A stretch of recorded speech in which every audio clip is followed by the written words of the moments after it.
오늘 우리에게 주시는 하나님 말씀은 욥기 5장 1절에서 16절 말씀입니다.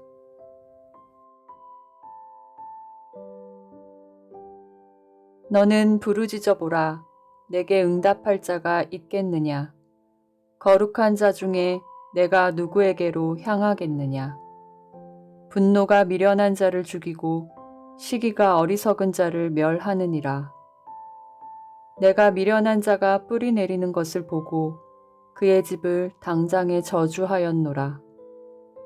그의 자식들은 구원에서 멀고 성문에서 억눌리나 구하는 자가 없으며 그가 추수한 것은 줄인 자가 먹되 덫에 걸린 것도 빼앗으며 올무가 그의 재산을 향하여 입을 벌리느니라. 재난은 티끌에서 일어나는 것이 아니며 고생은 흙에서 나는 것이 아니니라. 사람은 고생을 위하여 났으니 불꽃이 위로 날아가는 것 같으니라. 나라면 하나님을 찾겠고 내 일을 하나님께 의탁하리라. 하나님은 헤아릴 수 없이 큰 일을 행하시며 기이한 일을 셀 수 없이 행하시나니 비를 땅에 내리시고 물을 밭에 보내시며 낮은 자를 높이 드시고 애곡하는 자를 일으키사 구원에 이르게 하시느니라. 하나님은 교활한 자의 계교를 꺾으사 그들의 손이 성공하지 못하게 하시며 지혜로운 자가 자기의 계략에 빠지게 하시며 간교한 자의 계략을 무너뜨리심으로 그들은 낮에도 어두움을 만나고 대낮에도 더듬기를 밤과 같이 하느니라. 하나님은 가난한 자를 강한 자의 칼과 그 입에서 또한 그들의 손에서 구출하여 주시나니 그러므로 가난한 자가 희망이 있고 악행이 스스로 입을 다무느니라.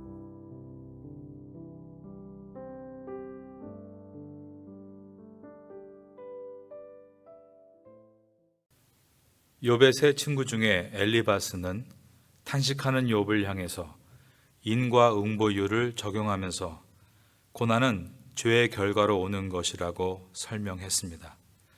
이 말 속에는 욥을 죄인이라고 정죄하려는 의도가 들어있고 반대로 자신은 의인이라고 드러내려는 의도가 들어있습니다. 오늘 본문의 첫 절인 욥기서 5장 1절입니다. 너는 부르짖어 보라. 내게 응답할 자가 있겠느냐?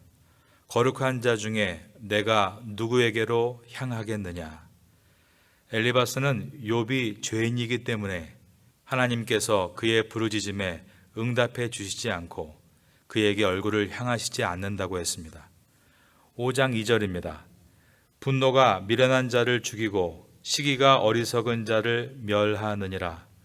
이 모든 원인이 욥이 미련하고 어리석은 죄인이기 때문이라고 한 것입니다.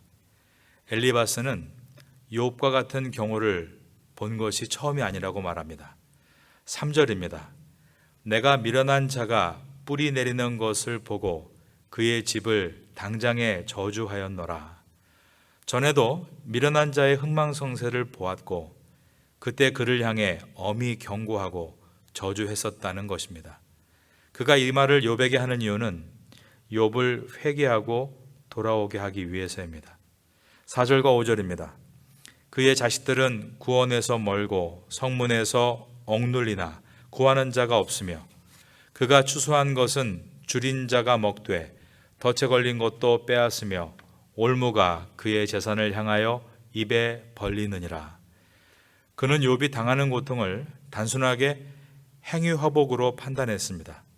욥의 행위가 바르지 못한 결과로 이 같은 화를 당했다고 생각한 것입니다. 그런 자신의 주장을 욥에게 관철시키기 위해서 4장에서는 신비한 체험을 간증하며 그것이 바로 하나님의 뜻이라고 했습니다. 그리고 오늘 본문인 5장에서는 과거에 있었던 한 경우를 예로 들면서 바로 그것이 하나님의 뜻이다라고 말한 것입니다.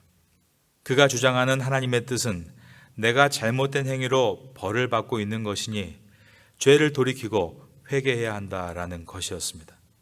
그는 마치 자신은 어느 경지에 오른 선지자처럼 말하고 있고 모든 경험을 해본 현자처럼 행동하고 있습니다. 그러나 우리가 이미 아는 대로 욥은 잘못된 행위로 인해서 고난을 당하는 것이 아니었습니다. 의로운 사람임에도 고난을 당하고 있었습니다. 그 원인은 사탄이 자기의 멸망을 담보로 이 땅에는 이유 없이 하나님을 따르는 자는 한 사람도 없다고 도전장을 냈기 때문입니다. 그런데 자신이 매우 영적이다라고 말하고 있는 이 엘리바스는 1장과 2장에 나와 있는 그러한 내용을 갖고 있는 천상회에 대해서 전혀 무지합니다. 자신이 영적으로 대단한 사람이라고 말하면서도 말입니다. 그리고 과거에 있었던 불의한 자가 멸망당한 한 가지 경험을 가지고 모두가 다 그렇다라고 일반화시키고 있습니다. 벼는 익을수록 고개를 숙이는데도 말입니다. 무엇보다 때에 맞지 않은 말로 상대방의 마음에 상처를 주었습니다. 4절에서 그의 자식들은 구원에서 멀고 성문에서 억눌리나 구하는 자가 없으며 라고 하고 있는 것은 욥의 자식들 10명이 모두 죽은 것에 대해서 그 책임이 욥에게 있는 것처럼 압박하고 있는 말입니다. 5절에서 그가 추수한 것은 줄인 자가 먹되 덫에 걸린 것도 빼앗으며 올무가 그의 재산을 향하여 입을 벌리느니라 라고 한 것은 그가 가진 모든 재산을 강도떼들에게 강탈당한 책임도 욥에게 있다고 지적하는 말이었습니다. 인과응보 그 자체를 잘못된 말이라고 할 수 없습니다. 그러나 각 사람의 인생은 하나님이 창조하시고 보시기에 심히 좋아하신 신묘막측한 하나님의 걸작품들입니다. 신묘막측이란 감히 헤아릴 수 없을 정도로 신비하다는 뜻입니다. 그런 하나님의 작품을 자기의 지식과 경험으로 바라보고 판단하고 단순히 인과응보로 일반화시키고 정죄하는 것은 대단히 잘못된 태도인 것입니다. 이 땅의 현실에서는 인과응보가 모든 사람에게 그대로 적용되지는 않습니다. 악인이 번성할 때도 있고 의인이 망할 때도 있는 것입니다. 그러면 인과응보가 언제 성취되는가? 세상의 마지막 날에 그리스도의 심판대 앞에서 성취되는 것입니다. 고린도후서 5장 10절을 읽어드리겠습니다. 이는 우리가 다 반드시 그리스도의 심판대 앞에 나타나게 되어 그 다음 보니까 각각 선악간에 그 몸으로 행한 것을 따라 받으려 함이라 라고 되어 있습니다. 그러므로 엘리바스가 욥에게 인과응보이다 단정지어서 말하는 것은 매우 섣부른 말이고 얼마 전에 자식이 죽고 모든 것을 잃은 사람에게 과거에도 이런 일이 있었는데 죄 때문이었다. 자신의 경험을 얘기하면서 아픈 상처를 들춰내는 것은 사람을 회복시키고 세우는 말이 아니라 사람을 낙심시키고 넘어지게 하는 말인 것입니다. 엘리바스의 말은 틀린 말은 아닙니다. 그러나 상황에 맞지 않는 말입니다. 어떤 분은 상처 주는 말을 해놓고 내 말이 틀렸어? 라고 묻는데 틀리지 않았습니다. 그러나 적절한 말은 아니었습니다. 우리는 말에 대해서 신중해야 하고 신중하기 위해서 기도해야 합니다. 상대방의 마음을 헤아려야 합니다. 이것을 공감이라고 합니다. 엘리바스는 공감 능력이 떨어졌습니다. 우리 구주 예수님은 어떤 분이십니까? 우리와 공감하시기 위해서 하나님의 영광을 버리고 인간의 몸을 입고 이 땅에 오셨습니다. 가장 비참한 서민들의 삶을 공감하시기 위해서 왕궁의 침대에 탄생하신 것이 아니라 시골 베들레헴의 어느 여인숙에 있는 마구간의 말구유에서 태어나셨습니다. 전도 여행을 다니실 때 높은 나귀 위에 올라타지 않으시고 늘 걸어 다니심으로 사람들 높이에서 그들과 공감하셨습니다.